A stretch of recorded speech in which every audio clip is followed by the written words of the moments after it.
Нахское происхождение этнонима Малхи практически ни у кого не вызывает сомнения. Лингвистами Генко, Дешериевым, Абаевым, Чакаевым, Алироевым установлено его происхождение от нахского слова, обозначающего «солнце». Как хорошо известно, в древности практически у всех народов мира на определенной стадии их исторического развития большим почитанием пользовался культ солнца и огня. Все имеющиеся археологические, языковой, этнографические и другие материалы отчетливо указывают на то, что культ солнца и огня был главным в древненахском языческом пантеоне. Веским аргументом в пользу общенахского характера божества Солнца Малха являются этногенетические предания чеченцев и ингушей. По одному из вариантов этногенетических преданий чеченцев, легендарным родоначальником всех чеченцев был Молх, имя, которое возводится к Малху. А по преданию ингушей, легендарным родоначальником всех ингушей является Мага. В данном случае к понятию «ма» – «солнце» прибавляется, видимо, имя легендарного предка ингушей Га, в образе которого также прослеживаются яркие черты солярного культа.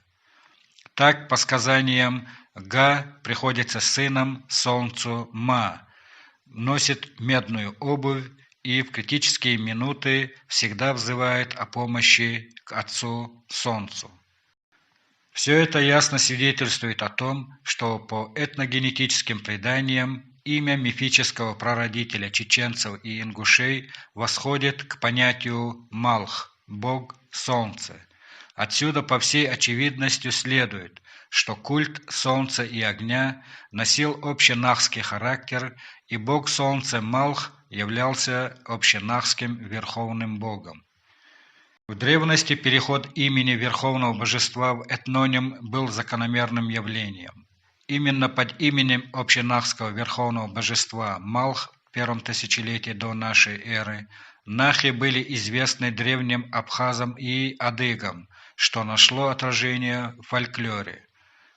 В ряде сказаний абхазского нартского эпоса, относимых к древнейшим слоям, абхазские нарты часто сталкиваются с этнической группой, выступающей под названием Малхус, где формант «уз» является этническим показателем, то есть речь идет о малхийцах, варианты мархийцы, матхийцы.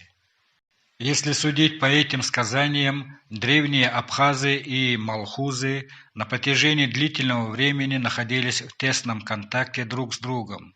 Взаимоотношения малхов и абхазских нартов были многогранными. Эти народы вместе совершали успешные военные походы против великанов, отражали нападения полчищ неких рыжих, светловолосых людей. Иногда они враждовали между собой, в частности, на почве похищения невест и так далее. В адыгском языке известен этноним Мышхыш, которым адыги до недавнего времени называли нахов. Стоит вспомнить и современное осетинское название их восточных соседей ингушей – Махал, связь которого с нахским словом Малх, Матх или Магал кажется вполне очевидной. В древнегреческих письменных источниках этноним Малх отражен в форме Махли. Замечателен в этой связи тот факт, что форма Махли встречается также и у чеченцев.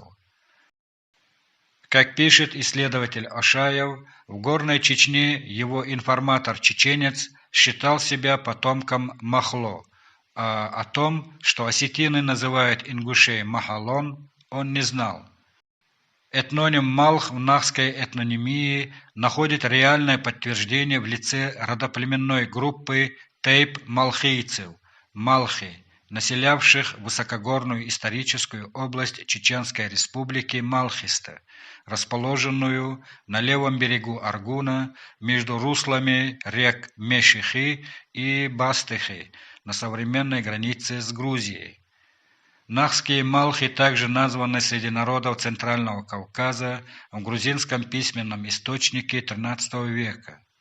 Следы былого распространения этнонима Малх обнаруживаются и в Закавказье.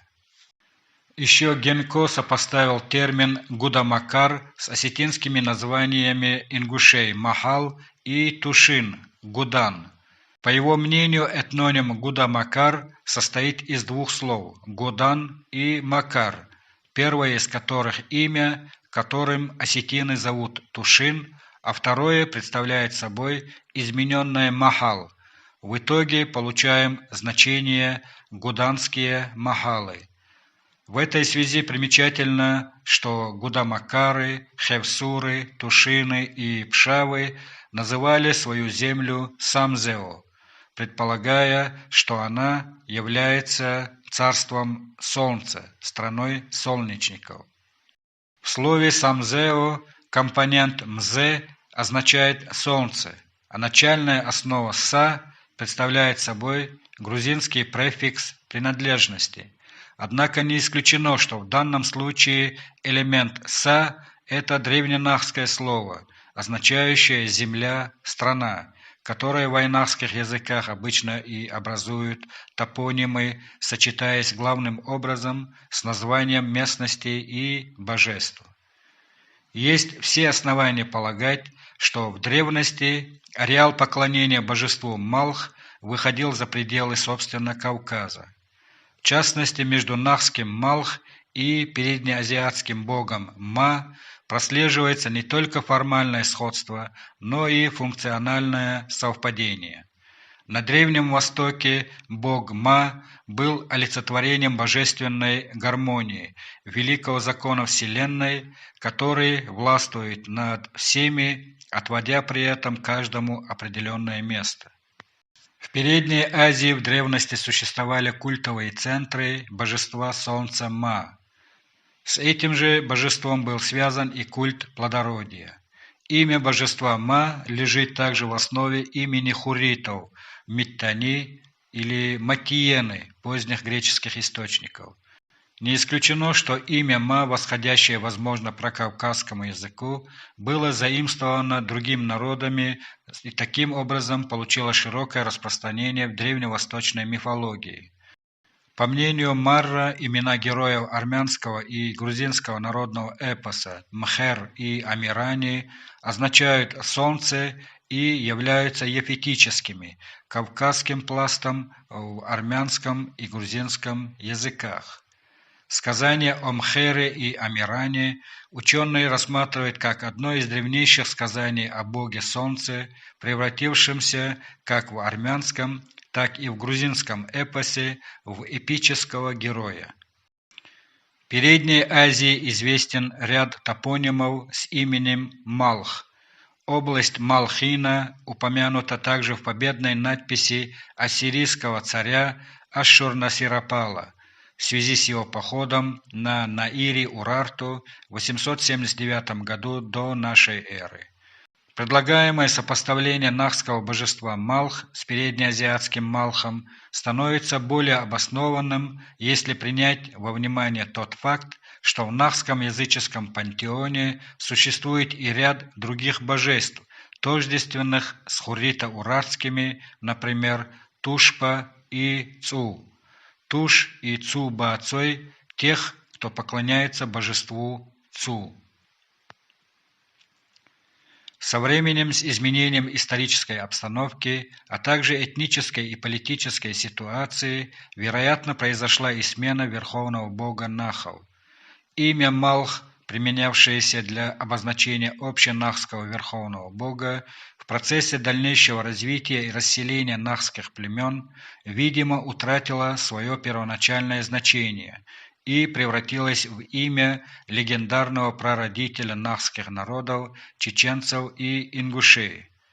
Былое широкое распространение этнонима Малх подтверждается также наличием в центральной части Кавказа по обе стороны Кавказского хребта большого количества топонимов, производных от той же основы Малх.